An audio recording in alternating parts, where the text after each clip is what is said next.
What a headshot! What a head! How's it, guys? This is Dayvy, FPL, and welcome back to the Fantasy Premier League video here on my channel. And in this video, I'll be taking you through my very own team selection for the upcoming Blank Game Week 29. So it seems like I might be one of the only managers this week that aren't on the free chip. Don't worry, everyone's team is different. I've been preparing for this moment for quite a few game weeks now, so fingers crossed that actually pays off in the future. So in terms of the transfer plan for the upcoming game week, it's pretty kind of locked in. It's definitely going to be a -4 hit for 2 additional players to take me to a full starting 11 for the upcoming Blank Game Week. So in this video, I'll take you guys through a quick review of how double Game Week 28 went. I'll then move on to the transfer plan for that -4 before showing you guys the final team selection at the end of the video. So if that's something you guys are interested in, sit back, relax, and let's get straight into it. So let's start off this kind of video with a quick review of how double Game Week 28 went. Just ended last night with that Luton vs Bournemouth game, which was a little bit of a cracker. Unfortunately, wasn't a cracker for our own overall rank. As you guys can see, unfortunately, red arrow to 62k, which means a red arrow about 7k places. Now that was because we took a massive -8 hit, so yet 62 points was the total, -8.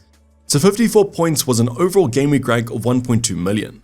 Now in terms of the overall points, 1,759, and I was expecting a red arrow this week, to be honest. But comment down below, how did your game week go? Was it a red arrow, was it a green arrow, and where are you guys sitting in terms of the overall ranks? At least for the upcoming game week, I've got 1 free transfer and a massive 12.2 left in the bank, so massive upgrade can be made if you want to do it. Now I'm going to start off the team review with going over those double game week players. Obviously the Luton and the Bournemouth assets, I only had 3 of them, and that was Doherty, Solanke and Morris. So Doherty last night managed to rack up an assist. Even though they conceded 4 goals, he ends up on 5 points, only the assist points last night. Then with Dom Solanke, he actually got you triple captain as a goal was a very well taken goal, and considering the fact that he scored 0 points in the first game after missing a penalty, 8 points might be a little bit unlucky. At least he was under 200% though, so not a lot of rank gain was caused by that goal, but was a bit better for you triple captainers. Now the biggest disappointment was going to be Morris for me last night. I think he had an XG of about 0.6 to 0.8, had 2 big chances that I thought he could have converted, and both of them were Doherty assists.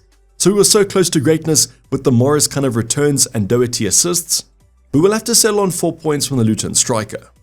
Now at least he did outperform Erling Haaland this week, 4 points versus 2, and with the blank game week, that -4 should be repaid.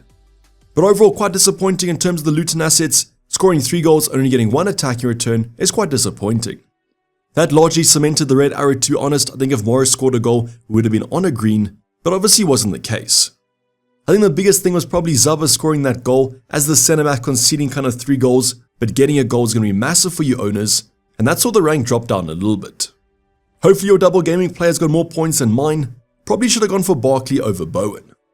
But let's go over the rest of the team quite quickly. I'm going to start off on the bench. Dubravka with 2 points. Really need him to kind of block that Cole Palmer shot. As a non-owner, that really did hurt my rank. Then with Bailey with 2 points, at least I did bench him. Pedro Porro was a little bit unlucky though. Wasn't expecting Spurs to keep a clean sheet. Then finally, Pau Torres played that game, but after conceding 4 goals, like Doherty, ended up on 0 defensive returns. But at least he basically played the full game. Our goalkeeper Ariola matched Dubravka. Both conceded 2 goals, but got some save points. But the biggest thing was avoiding the hit for Neto, as I wouldn't have been worth the -4. Then the Arsenal double up, you guys know about it. Ramsdale started between the sticks, made a massive mistake, and that wiped out that double up on the clean sheet. Would have really loved some defensive returns here because, as I said, Zaba ended up scoring that goal.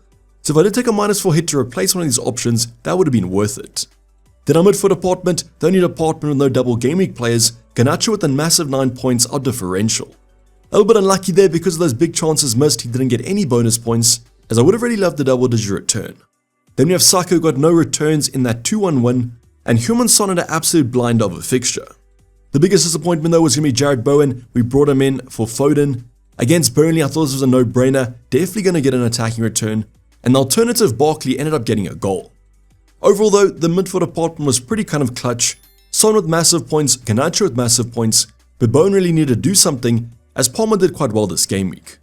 The only player in the forward department with no double game week was Ollie Watkins, and in that 4-0 loss to Spurs, he basically didn't get a sniff. As you guys know, conceded 2 goals, then went down to 10 men, and from that point on, wasn't really banking on any FPL points. So pretty disappointing game week. I thought after that Garnacho 9-pointer, we definitely would have got a green arrow, but Cole Palmer returning and Zaba getting that goal led to the red arrow. As I said though, was expecting kind of a small red, and at least there was a little bit of a smaller red. Let's hope from now on we can bounce back and get some greens. Let me know how your game week went. Was it a green arrow? Was it a red arrow? And where you guys sitting in the overall ranks? But now let's go on to the actual transfer plan for the upcoming game week. If you guys don't know, I've got 9 options for the upcoming game week, and I'm not planning to use the free hit. As mentioned in the free hit video, if you guys can get to a -4 or -8 for 10 or 11 options, I think it might be worth saving the free hit. Now I do want to get to that magical 11 number, and therefore I'm going to take a -4 hit, and the first transfer will be for midfielder replacement. And the midfielder at the top of my watch list is going to be James Maddison.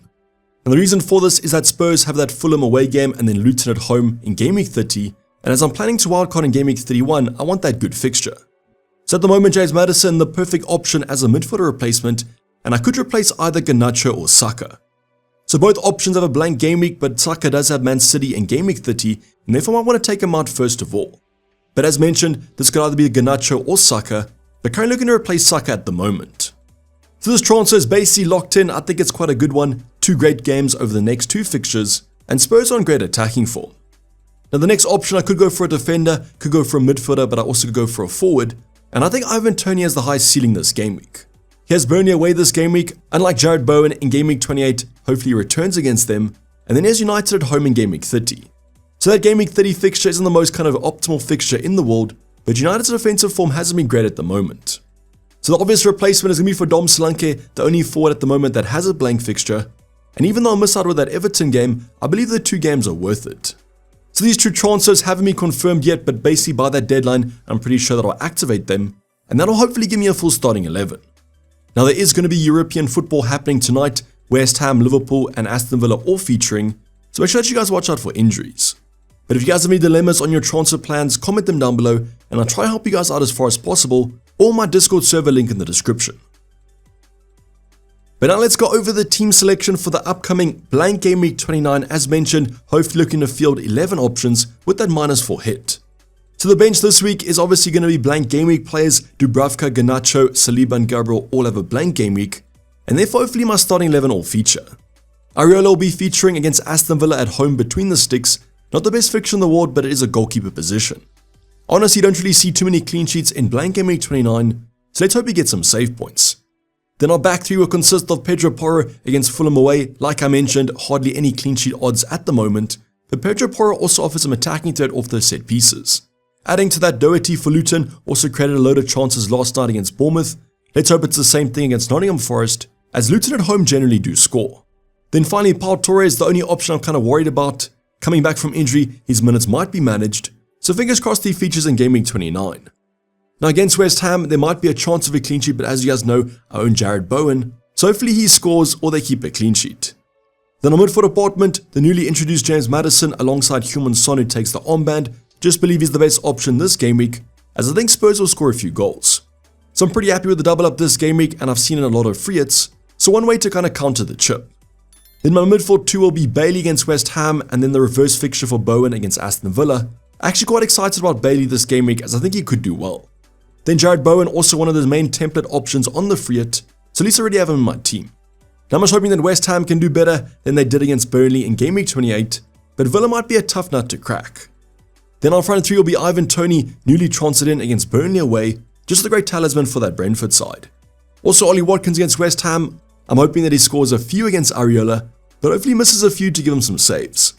Then hopefully Morris doesn't disappoint us yet again like he did in game week 28, but against Nottingham Forest at home I can see him at least doing well. So my front 3 also pretty template on the free hit, so hopefully it gets me a few points. But as you guys can see, with the -4 we do get a pretty respectable starting 11. The defense might not look that great, but as mentioned I can't really see too many clean sheets. Let's hope we get a green arrow even though we're not on the free hit. Comment down below what your team is looking like. Are you guys taking -4 or -8? How many players do you have for the blank game week? And if you are on the free hit, what's your latest free hit draft? Hopefully I'll see you guys in the deadline stream coming up 1 hour before the deadline on Saturday. There might only be 4 games, but we're still going to have a deadline stream. But this is basically going to wrap up the video, guys. Hopefully you guys did enjoy it. Please don't forget to like the video and subscribe if you haven't subscribed yet. And I'm going to see you guys in the deadline stream coming up on Saturday. But for the time being, I'm signing off. It's been Dayvy FPL and I'm out. Cheers, bye.